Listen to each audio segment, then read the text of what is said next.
Well, hello there. Hey, stranger. How goes it? I'm good, man. How you doing? Good looking.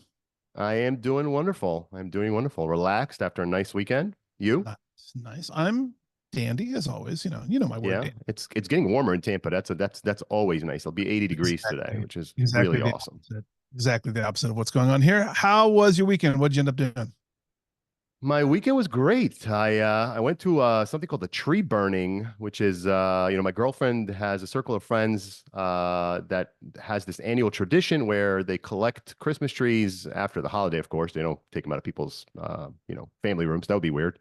And then they burned them over several hours, and there's like a potluck, and it's lots of fun. And so that was Oh, fun. My first was time doing it. Smokey's not there.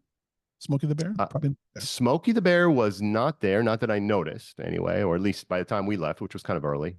Yeah. This seems to cater to the inner arsonist in us all.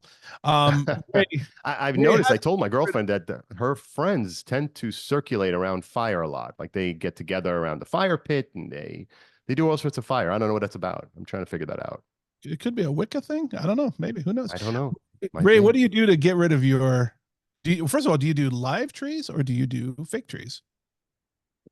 We have a humongous fake tree we've had for a few years. I think it's like, I mean, it's huge. It's like 15 feet or something. Oh my gosh. Yeah, that's huge. That And pre-lit? it's pre-lit, which is Yeah, perfect. beautiful.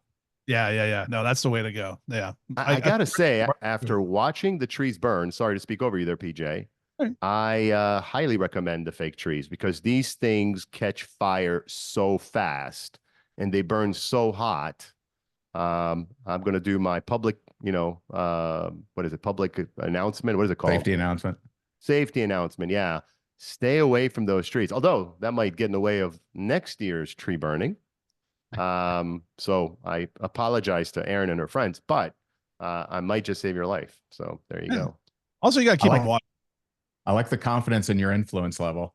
Well, what can I say? I mean, we are a top 1/2 of 1% in popularity podcast nowadays. So, our reach is far and wide. What can I say? In our minds. Yes, it is. In our minds, indeed.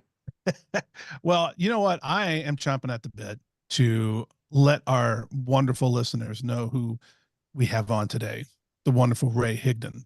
Do you mind if I pontificate about this gentleman? Please pontificate. You're a great pontificator. My mom didn't raise no fool. So Ray Higdon is the best-selling author of Time, Money, Freedom, and is the host of one of the most popular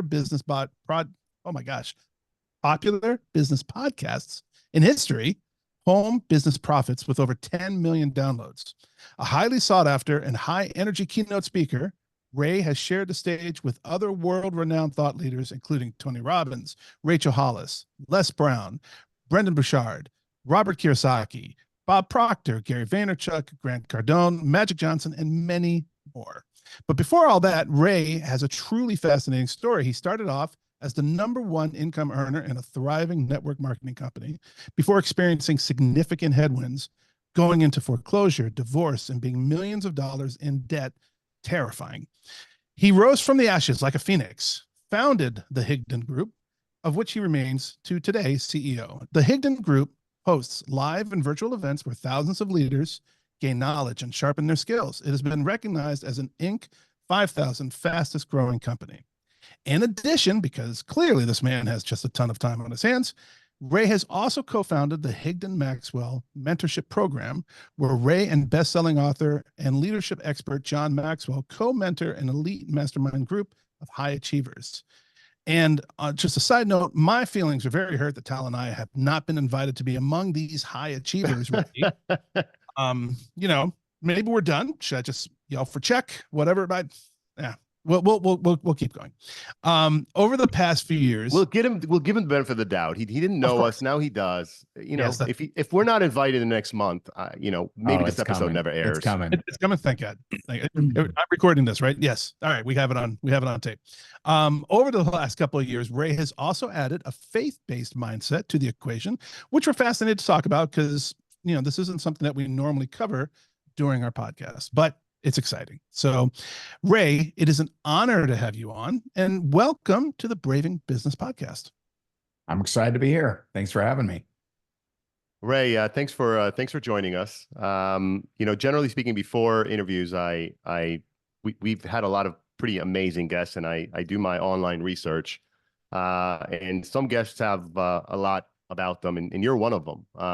Including a lot of video content, which was really interesting, and I got to see some stuff that's several years old. I would say probably before your faith journey, which we'll talk about later, and Yep. some that's more recent. And it was quite interesting to see some of how that evolved. But we're going to start really early, right? Your journey from foreclosure and debt to building an Inc.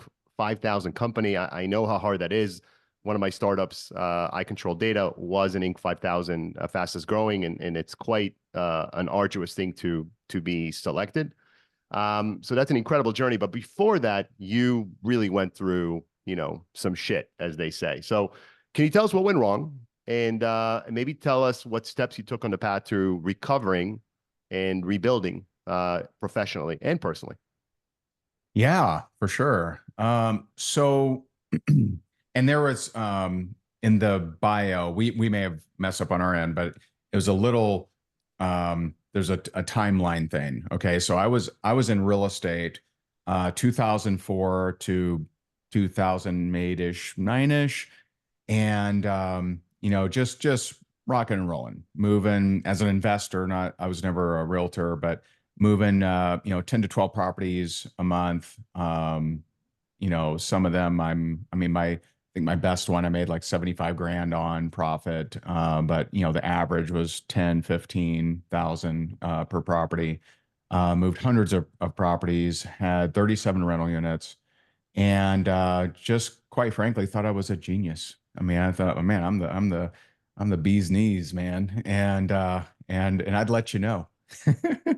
I was arrogant. If I met you and it wasn't obvious that I could make money off you, I probably wouldn't talk to you very much, to be honest. That's who I was. And so I needed humbling, and I got it. And so when the market changed, I realized that I wasn't as brilliant as I thought. I didn't know what to do when the market changed.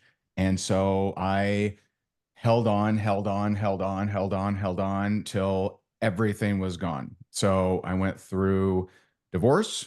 I went through deep depression. I lost everything. I was $1 million in debt, in foreclosure.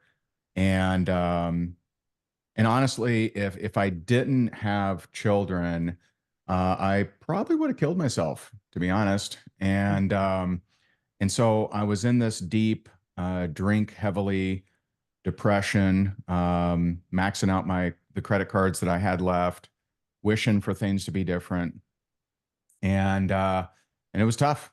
It was tough. It was tough times. I avoided mirrors because I hated myself, and yeah, man, it was a dark time for sure. So what was the first step out of that?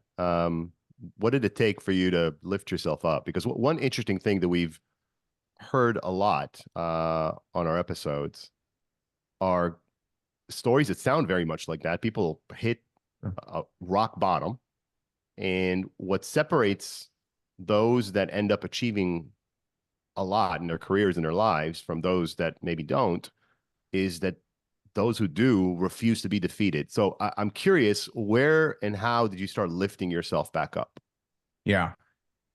I mean, it was an unlikely, place for me. I never expected what to happen. So I had someone on Facebook that I didn't know invite me to a 3-day seminar, and I was still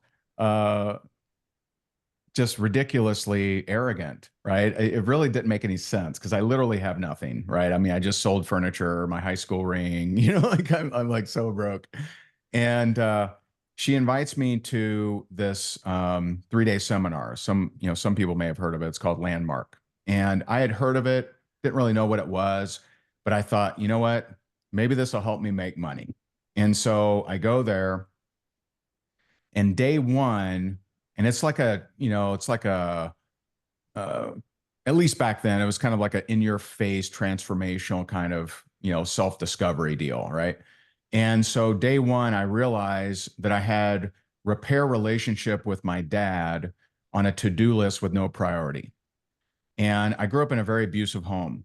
And so I had a lot of resentment toward my dad. And I hadn't talked to him in 13 years. In fact, he had never met his grandsons, right? They were at the time probably maybe 9 and 10. And and so I attend this seminar. I'm broke, depressed, divorced, $1 million in debt, and have this, you know what? I need to reach out to my dad, because if he dies before I at least try, that wouldn't feel great. And so on day two, I reach out to him. And a couple months later, probably, I go up to Indiana and see him and talk to him, you know, for the first time in a long time. And we go from nothing to something. Now, it never became perfect. We don't play ball together. We don't, you know, we don't go hang out, smoke cigars or anything. But it became something from nothing. And I came home, and I was different. And all of a sudden, I don't know, it was like that forgiveness, which had nothing to do with business. He didn't give me a loan or anything like that. But that opened my eyes, like I'd let go of some baggage. And when I came home, that's when I got started in an opportunity that I went on to make millions of dollars with. And so a lot of times when I'm coaching leaders, their business problem is actually a personal problem. And so my switch that took me from foreclosure, dead broke, all that stuff, to millions of dollars was actually forgiveness. And you know, that was the switch for me. I first of all, thank you for being so open about that, right? And you're going to find a lot of commonality with myself, with Tal, with a lot of our listeners who have gone through the same things. It is amazing how we don't give enough focus on emotional baggage and what we carry through the day, right? And reconciling with your dad, right? Not we all, but a lot of us have daddy issues to a certain extent. You know, you don't know me, but all I ever wanted to do when I was growing up was be a dad, because my father was not there for me, and I just wanted to be a dad to my kids. And so this is right at the core of who I am. And so I applaud you for having that, to be able to provide that forgiveness for your dad. Whether or not he wanted it, it was a gift to yourself, because it's so important. When I think a lot of times I saw something actually today or yesterday where they were talking about having people on the hook. And when you have someone on, when someone does something to you, it's almost like you have a fish on the hook. And unless you let them go, that part of you is still just struggling there. Yeah. And to be able to let that go, to be able to have that meeting with your dad and at least have some peace in the back of your mind and in that corner of your soul where your dad resides, I think that is such a gift to you. So I applaud you for that. That's amazing. Yeah, man. I appreciate that.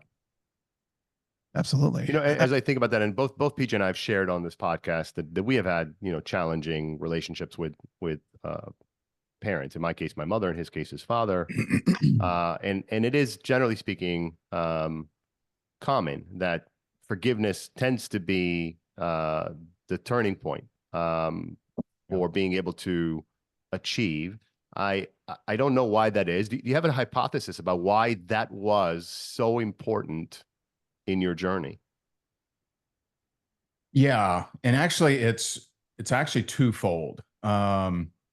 So one, and I studied neuroscience under Dr. Joe Dispenza, and spent a lot of time with him. Was going to be one of his certified trainers at one point.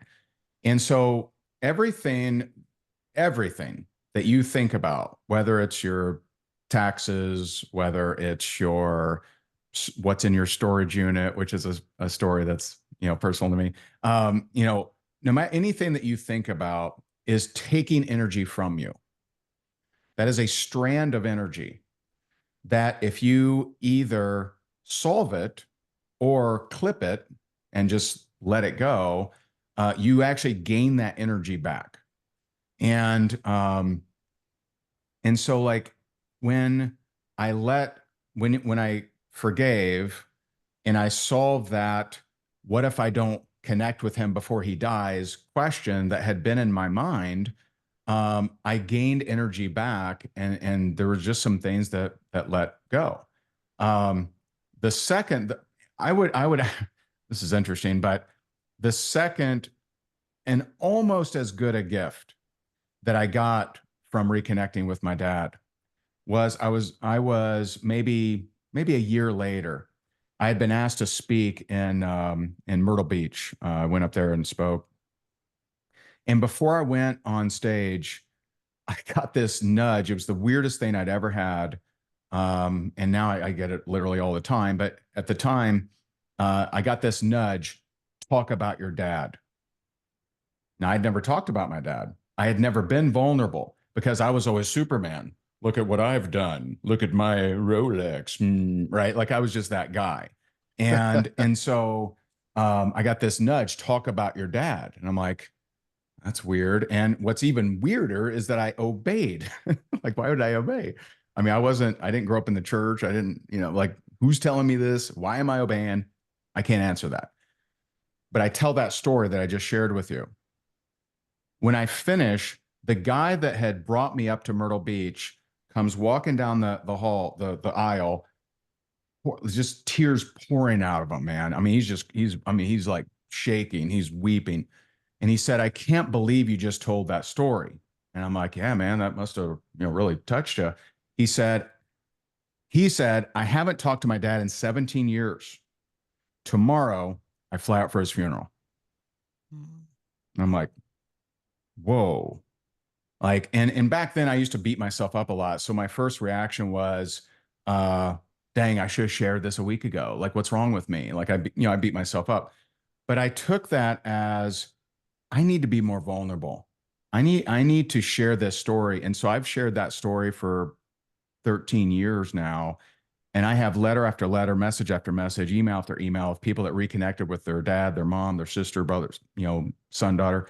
I have 3 messages where people heard that story, reconnected with their dad, all dad stories for some reason, and 3, and their dads died.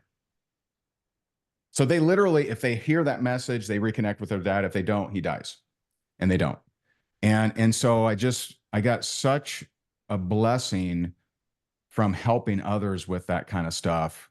And so I really, I see him as like equal. 1, got me out of foreclosure and got me out of all that stuff. But 2, just the richness of completely changing someone's life by just telling them about what forgiveness looks like. So again, thank you for sharing that as well. I mean, that's just amazing. Sorry, my mind's all in a flutter here. So when you see this impact, does this provide you like some kind of vision that got you towards, founding Higdon, like founding the enterprise that you're doing now? Like how does that manifest? Yeah. So, in the beginning, I was, after I forgave him, and I'm still in all these things, right? I'm still, divorced, foreclosure, all the deep in debt, right? I'm still in all those things, but I just no longer focus on them. And I created this psychological trigger that anytime I thought about how bad my life was or how it used to be great, I had to prospect someone. And so I had read a book called Go for No. And I'm like, you know what? I'm going to go for 20 no's a day every day. And so there were really 3 things that I did as far as routine. Okay. Is went for 20 no's a day. My head could not hit the pillow until 20 people told me no. And, that means you may have to reach out to, 50 or 200 people. Right. And number 2, I did a video a day. So from July 15, 2009 to mid-July 2021, I did a video a day without missing a day. And so just God made me a consistent dude. And number 3, self-development every day. And so, those things, I was just focused on what logically will get me out of debt, because that was my first focus. My first focus of business for several years was not this, let me go help others, let me be a shining light. I needed to make money. And so that was my focus at first. It later became where I realized my fulfillment was no longer. And I remember 2013 was my first $1 million year. 2014 was my first $1 million month. 2015, my first $1 million day. And I remember after all of these things, every single time I would hit that goal and I'd be like, that wasn't it. Like I thought like something would burst inside of me and I would just beam like a whatever, right? I thought that it would change. Like I would be like, yes, finally I'm worthy. But the $1 million year didn't, the $1 million month didn't, the $1 million day didn't. And so, Tony Robbins says success without fulfillment is the ultimate failure, right? Zig Ziglar says money can't buy happiness, but everyone wants to learn that on their own, right? Everyone wants to try it out first, right? And that just was my case of these successes I went after. I realized that that's just not the case, and I realized that me seeing people transform was more fulfilling. I got more out of that. But there was I still had a lot of character flaws. I had trust issues from just being so betrayed as a kid.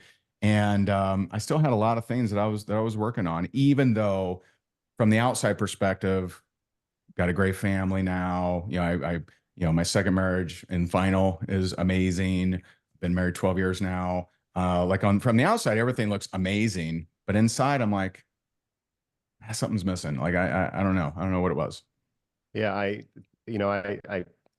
PJ's already thanked you twice for being transparent. And so I'm going to go ahead and echo that, because what you just said, the last part, is a major factor in why I chose to start this podcast. And I had been a guest on PJ's other podcast a couple of years back. Afterwards, he reached out to me and thought that I should do a podcast. And for a couple of years, I resisted. And it took him reaching out to me just to happen to be in a vulnerable time where I was feeling shitty. It didn't matter what I'd accomplished in my life. Mm-hmm. A lot of other people, my accomplishments seem, wow, staggering. But inside, I did not feel accomplished. I felt a lot of angst, and still do from time to time. Sure, it's not like it's a straight path, right? It's not like you find a way and then from that point forward you never struggle anymore. But I think it's mighty courageous of you to talk about that so openly. I want to touch on a couple of things that came up. One is I'd like your thoughts on because you mentioned that you helped some people reconnect. And I don't know, and not prying into what was in your relationship with your father that caused you so much pain. Some people, and I would say I'm one of them, have enough angst with what went wrong in their lives, and a sense that the person that they've made the difficult choice to remove from their lives is toxic. So, is there a line? I mean, is there a way forward that does not include, effectively finding, the I don't know what to call it. I don't know whether it's inner strength. I don't know what it is, but moving to a place where you are able to forgive. And the reason I'm bringing that up is because I think that forgiveness only works if the other side wants to be forgiven, believes that they have something to apologize for. If you're with someone who does not see it that way, that can make it very challenging. So I'd love your thoughts on that. It's not necessarily a business question, but I would Sure. very much love your perspective on that. Okay. There's a lot there. There's kind of two parts, right? The first part of why did I have resentment toward them? And second, how do I feel about forgiveness, regardless of, the circumstances? So, my dad wasn't the abuser. I mean, he went at me a couple times, but, it was his wife. It was my stepmom. And so every morning for years, I was woken up by, being grabbed by the ankles, thrown against a closet and stomped. And, I remember going to kindergarten with bloody noses. One time I was really sick. And she just had a knack of finding what foods I absolutely hated. And I hated cream of wheat. And so I'm already not feeling good. Eat your cream of wheat. I go to eat it. I vomit into the cream of wheat. And when I refuse to eat the vomit, she stabs me. And so there was a part of me as a little kid that thought, man, my dad doesn't know this stuff because he definitely wouldn't allow it. But at some point, I came to realize that he just turned the other way.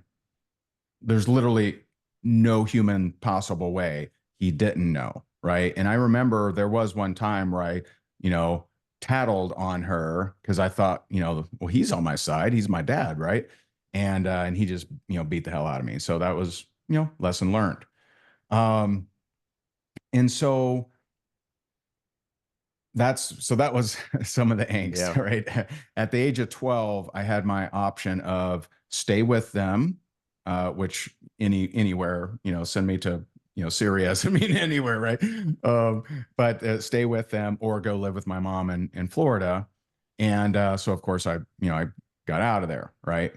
And and so when I asked this question, and I was in that 3-day seminar, if he died without me trying to connect to him, would I feel bad? And for me, that answer was, yeah, I would feel bad if I didn't at least reach out.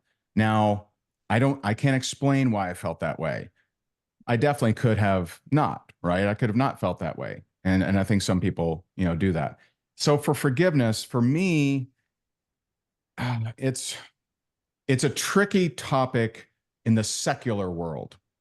It is not tricky in the Christian world. Okay. It's tricky in the secular. But you know, the gospel tells us that if you only love those who love you, what makes you so different? If you only forgive those who are sorry, what makes you so different? If you you are to sounds strange in the secular world. You're to love your enemies. You are to wish them well. You are to, because, you know, forgiveness, and I do not believe that the other person has to be sorry. I do not believe that you have to reconnect and be buddies, but I do believe that you have to become aware of the energy you have around that thing and let that go. And you know it's gone when you actually can genuinely wish them well. And what people don't understand that are on the other side, right? That's holding on to that resentment and they deserve it. And you know what? You're right. You're 100% right. They do deserve it. They meaning they deserve your resentment. They deserve your hatred. They deserve your anger. They deserve all of that. But when you're on the other side of that, it is such a gift to you. It is such a blessing to you because you stop seeing everyone else through this filter that you've created by all the things you're holding on to. So, you know, for me, so I had quite a different experience than PJ, because like PJ was like, man, I couldn't wait to be a dad because I didn't know what is a dad. Like, I mean, what do I do?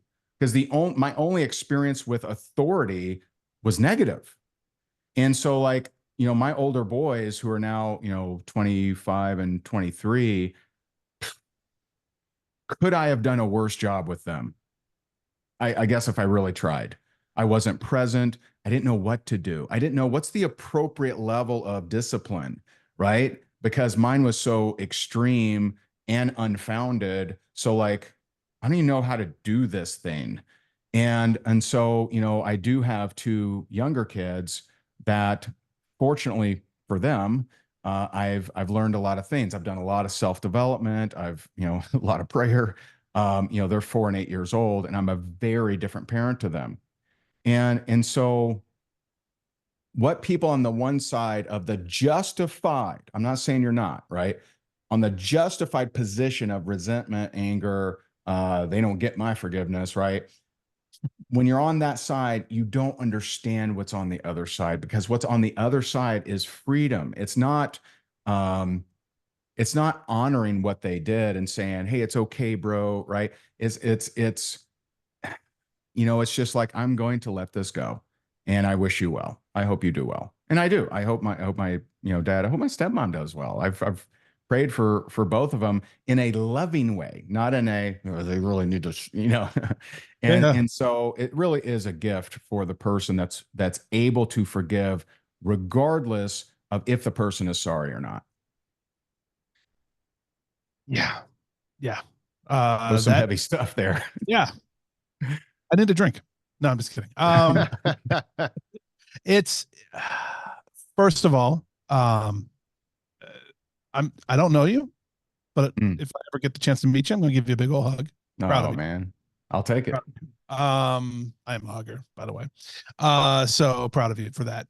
The fact that you were able to find that forgiveness within yourself, I think, is paramount. And anyone who has gone through anything, who has an adversary or someone out there who has hurt you, that self gift that Ray's talking about is so important. And I'm proud of you for that. I'm a little sad that you did it only because I would like to go and beat someone's ass, right? So I would like to go and help I'm bring right there with you. some It'd feel good for justice. 4 minutes, Right. and then later, you know. No, I think for me it would last longer than 4 minutes, but I mean, I'm not a small guy, so I can help out. But I get it, right? And it's so the amount of strength that it takes in order to provide true forgiveness, to be able to not only, you know, give thoughts but blessings and actually pray for your stepmom. Uh that's quite amazing. That's an amazing circle of growth, or not circle, but a cycle of growth that you've had. Um, I'll give you one more piece to that. Okay, here's one more piece. sure. This is kind of next level, right? I'm grateful for what I've been through, and the reason I'm grateful for what I've been through is it put me in doors I otherwise couldn't get in. Okay, and I fully believe that if you've been through some stuff, you've been through some challenges, God has a big calling on you. So let me give you an example. So last, I guess it's been a little bit now, maybe year before, but I was at this um, this troubled youth lunch. Let's just call it that, right? Where I'm at this troubled youth lunch, and I was just visiting, just kind of check it out.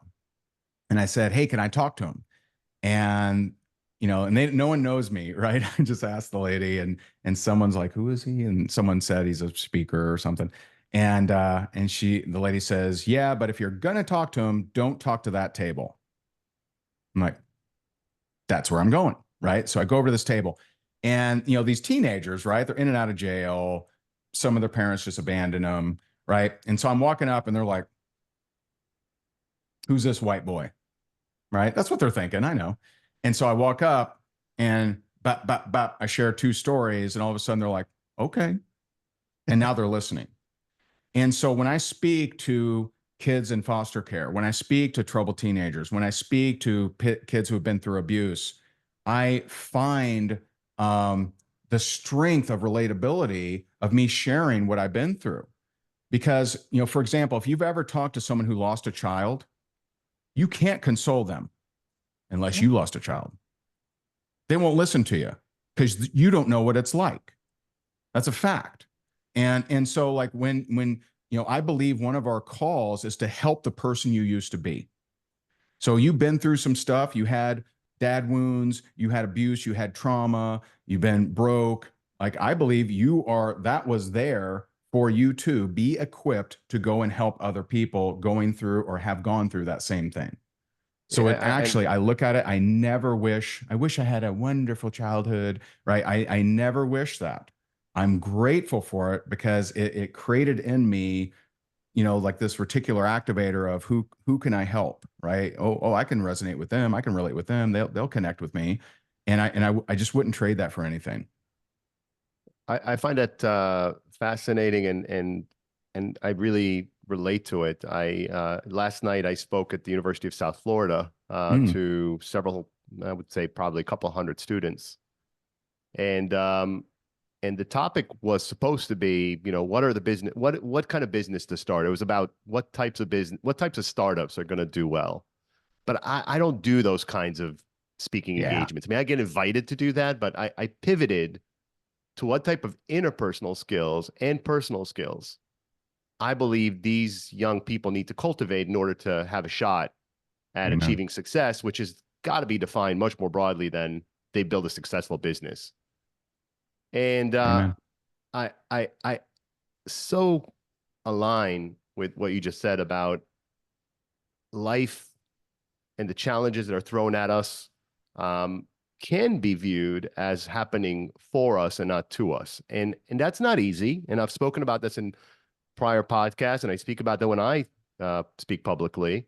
It's very understandable that people that are facing significant setbacks or challenges in their lives feel aggrieved at the moment that they are in the midst of the worst of it, right? When you're in the maelstrom, it's really, really hard to say, oh, this is happening for me. This is great, right? Yes. Yes. However, what separates those that are capable of achieving great things in life is they don't get stuck there. Yeah. They exactly. emerge out of that and come to a place where they're able to leverage whatever it was that smacked them in the face and make the most out of it. It's the proverbial making lemonades out of lemon. Yeah. And obviously your life story is about that. And I respect that. And I want to pivot, and that's hard to do, but I want to get to talking about some of your perspective, some of your enormous perspective and opportunities to share wisdom with our audience on business. And I want to start with podcasting. So, you have a very successful podcast. It's a source of inspiration for PJ and I. We're just getting started. We're in our second season. And we have a goal. Our goal, and people that listen to the podcast probably have long ago recognized that what we're here to do is not to glorify people. Not that we're not trying to knock people down, but our objective is to demystify entrepreneurship, help people realize that successful people are not some super species that somehow are above the challenges of everyday life. They're mortals. I'm a mortal, you're a mortal, and so is every successful person that walks the earth. It's that we share certain characteristics and traits, right? And my experience, and the reason this podcast I think resonates, is that we are talking a lot about failure, and that sounds kind of counterintuitive, right? Because we are a podcast about helping people be successful, and yet we spend so much time talking about failure. And a big reason why that is because we've discovered that a common denominator for people that end up being successful is that they are resilient, they persevere, and they learn. And failure is not an end game, it's a midway point, right? So on your podcast, Home Business Profits, and as PJ mentioned, over 10 million downloads. For those of you that don't know what that means, that is a staggering number. That's a lot. What is your goal? What is your goal? What are the core themes you're trying to communicate to your audience? Okay. So I am probably the worst podcaster to model. I'm just going to say that. Okay. Now you tell. I think our podcast probably has the most downloads and the worst execution that exists in the podcast world. Right now, first of all, we've been going a long time. I started that. I think it was toward the end. I think it was toward the beginning of 2015, I believe. Okay. So it's been going a while. Yeah. And I don't do these cool interviews. I don't do them. I do a lot of live videos, and my team takes them, puts the audio on the podcast. Terrible model. It's not great. This is a better model. What you're doing is better. I'm telling you. What I do, include in the content that does go on there is good. I mean, I do believe in my content, but as far as the model and the example, it's not great. It's not great. A year ago in November, I came to Christ, and this is important for your question, and so I didn't grow up in the church, didn't know one verse, none of that. And so since that transformation, which is, it fulfilled in me something I'd been seeking for years, but I didn't know what it was. I've changed my business. We've ran for 10 years. We ran an annual event Last year, we changed the name of it to Faith Over Fear. And so my tagline now is I teach faith-based mindset leadership principles that work. Okay. So I mix scripture into all of the different trainings, Proverbs, and, just, different business biblical principles into sales, marketing, mindset, leadership. And the way that God wired me is he made me I am either absolutely obsessed about something or completely repulsed by something. Like I do not play golf. Like, to me, to calculate that many hours, I don't want to do it. Right. And that's just me. But I am obsessed with learning. I'm obsessed with, I'm in the Bible every day, et cetera.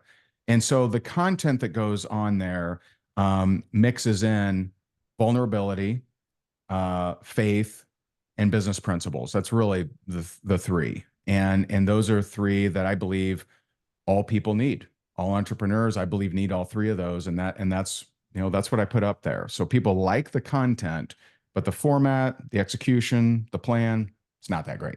And so I'm a great example of, you don't have to be like everyone else, or you don't have to have it perfect for you to do good. First of all, thank you. It's very humbling for Tal and I to hear that you think we have a better setup or process than you do. Yep.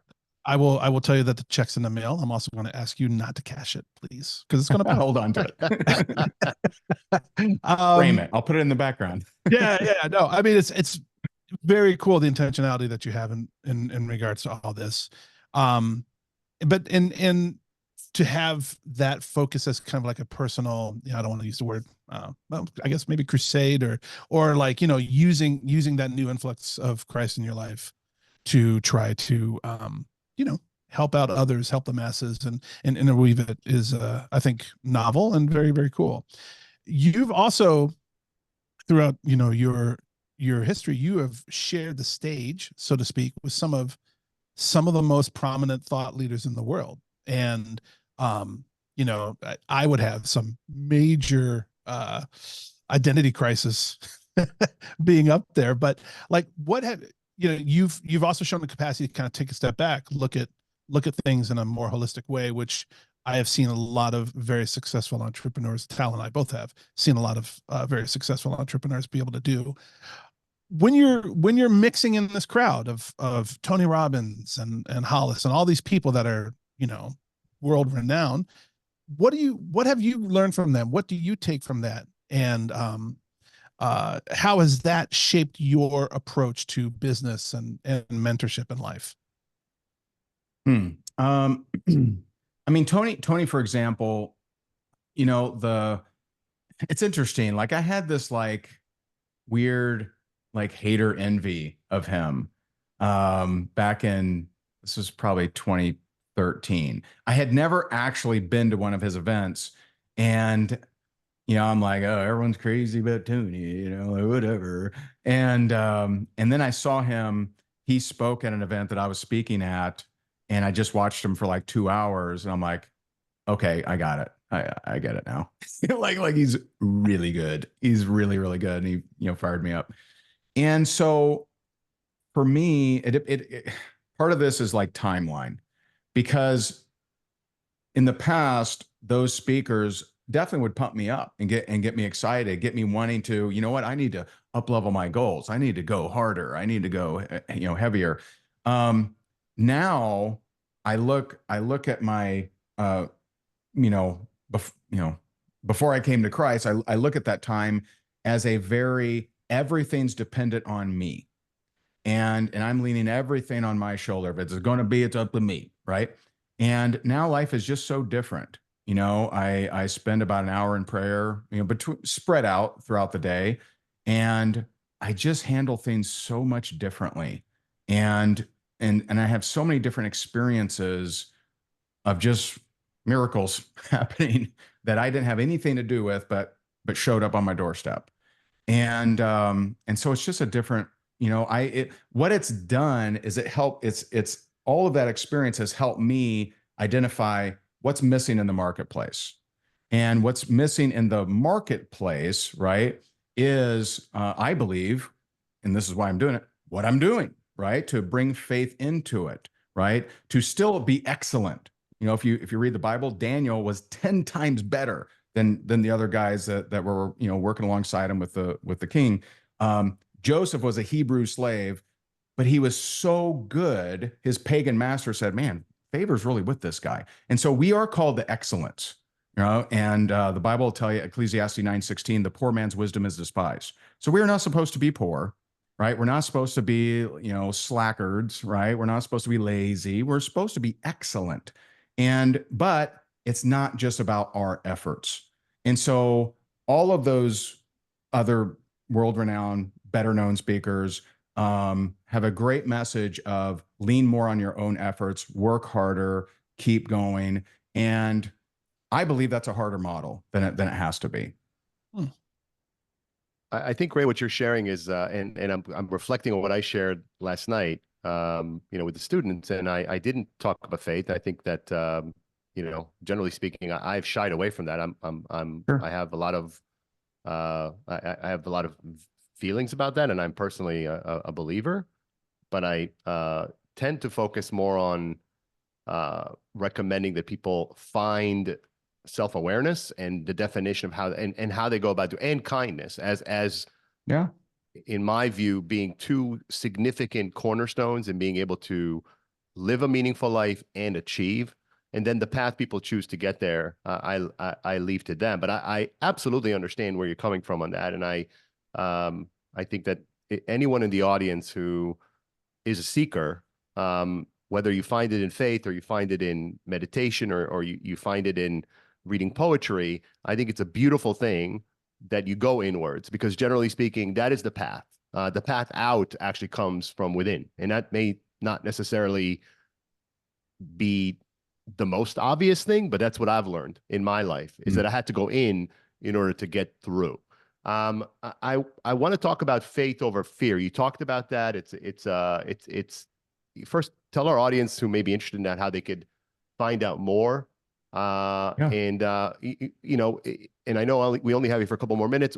I'd also like to hear you talk about consistency. And that's another thing you mentioned before. In fact, you gave us the quote in the pre-interview: the reason people aren't consistent is always based on an observation they made as a kid.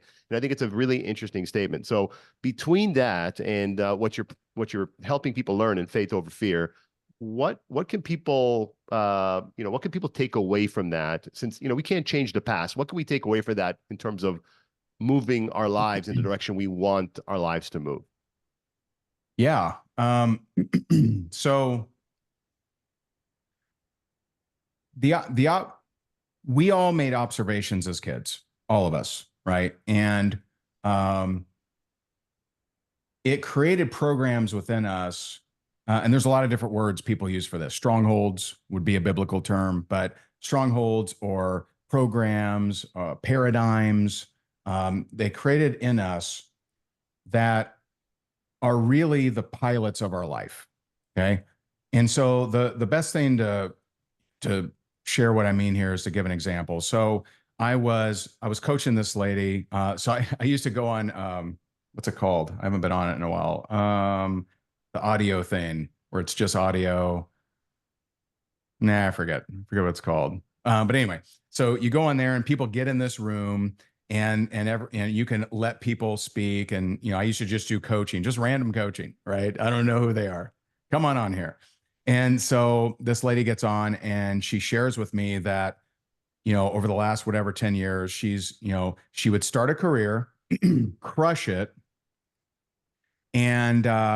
And then she would always find, you know what, there's something wrong here. There's something wrong with these guys. And she would leave, she'd go to another thing, crush it, do really well, break records. And then she would leave, and it was just over and over and over. Now, a pattern. Was it Clubhouse? Yes. Right. Thank you. As you said it, I was like, God, what is that? Yeah, what is that, right? And so a pattern, right, wherever you go, there you are. So a pattern is a lesson is repeated until it's learned. And so, and I know that your patterns are from, absolutely no question, they're from observations as a kid, from coaching, you know, not hundreds of thousands, but thousands of people. And so I asked her, so her history is Go somewhere, do really good, find something wrong, leave. Go somewhere, do really good, find something wrong, leave. And I said, okay, tell me about what was your relationship with your parents? And she said, oh, they were perfect. They're still together today. They're amazing. And so I also know that our memory will literally block things to protect us. Okay. And I also got it that she was a little rebellious personality. So I said, I just had to speed things up. And so I said, it's okay if you don't remember, which to a rebellious personality, it actually, kind of challenges them. And she goes, and we're on audio. So I don't know, was she just in an accident? Like she just, like what's going on, right? And so she comes back and she says, I just remembered as a little girl catching my mom cheating on my dad. And I'm like, got it. That's your problem. And she's like, what? Well, as a little girl, everything was going well. Everything was perfect. And all of a sudden, you were surprised. And as a little girl, you vowed that'll never happen again. I'm going to be in control next time. So that's what you do. As soon as things start getting well in a relationship or business or career, you get out of there because you ain't going to be surprised again like that little girl was. And so that transformed her. And so now she is no longer like that. And so people who struggle with consistency, it is always from an observation they made as a kid that drew the wrong conclusion to success. So if their parent, a really common one, if their parents were really successful and ignored them, they will sabotage success because they never want their kids to feel ignored like they were. If their parents made a bunch of money and lost it, they will sabotage making a lot of money because they don't want to go through the pain of losing it. And clearly that's the only option. Okay. And, like for me even, right. Mine was a little different. My resistance to God, right. To even, wanting to know, that's why I stayed out of the church my whole life. Right. My resistance to God was because of my observation of my father. How we think about our biological father is how we think about our heavenly father. So sure. I thought God was mean, uncaring. I'd never be good enough. He'd never be proud of me. So that's what I projected onto God, and that's what kept him away from me. When I realized that that's not the case, when she realized that it doesn't have to be the case, when others realize that, hey, you can make money and maybe not make the same mistakes, then they have that breakthrough and they can actually create transformation. The Faith Over Fear event, that's our annual event. And, last year we had about 1,200 people in Orlando. This year we believe we'll have 2,500 to 3,000 in Orlando. October 31st and November 3rd, and you can learn more at faithoverfearlive.com. faithoverfearlive.com. Ray, I'm gonna let Tal close, but I just wanted to let you know, first of all, fantastic having you on. You're amazing. I'm so happy to have met you. This has been inspiring for me. Likewise. And we definitely have to have you back. There's so many things we didn't even get to in regards to business and your fantastic outlook and all the programs that you're doing. And I really want to delve into how you're going to be on Dancing with the Stars in the near future. So let's, we'll definitely have you back on whenever your time allows. We would love to be more than happy to. All right. Well, Tal, finish us off, buddy. Sounds good. Ray, I'm grateful for your time today, and I absolutely echoed. We need to have you back. It's funny. I was looking through our notes, and we went through like a third of our questions. So we have a lot to still talk to you about, and we'd love to have you back, and we hope we can. Yeah. Our guest today was Ray Higdon. He's the best-selling author of Time, Money, and Freedom. He's one of the world's most popular business podcasters. He is an incredibly high-energy keynote speaker. If you've not seen him, go to YouTube and watch a couple of his videos. They are amazing. And it's been a privilege. I'm very grateful that we had you on. And I'm sure that regardless of the fact that maybe from a business content standpoint, we didn't cover as much as we may have wanted to, I believe we made an impact today. And I look forward to our audience telling us about that. So please reach out to us at www.bravingbusiness.com. There's a comment section. Many of you send us comments after episodes, and we'd love to hear your thoughts on this episode. Tell us what you like. Tell us what you'd like to see us do more of. This was our first foray into, faith-based business. And it's a, you know, it's a step I'm glad we took. And I'm particularly glad we had the privilege of taking it with someone like Ray. So Yeah. Ray, thank you so much. My pleasure. Thanks for having me.